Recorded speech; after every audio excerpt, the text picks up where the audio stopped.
এই আমরা যারা ক্রিকেট প্রেমী, টি-20 ওয়ার্ল্ড কাপ চলে গেছে, বাংলাদেশ বাদ পড়ে গেছে, তারপরেও কথাগুলো বলতেছি।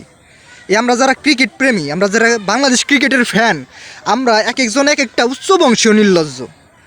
কারণ পোলাপান তো ভাই প্রেম করে শেখা খায়, আর আমরা শেখা খাই বাংলাদেশের খেলা দেখে। মানে জীবনে বড় একটা ভুল করছিল ক্রিকেট খেলা বুঝা। ক্রিকেট খেলা বুঝতাম না, কোনো ধোকা খাইতাম না, শেখা খাইতাম না, বাংলাদেশের খেলাও দেখতাম না, কবে ওই তো ডেটও জানতাম না।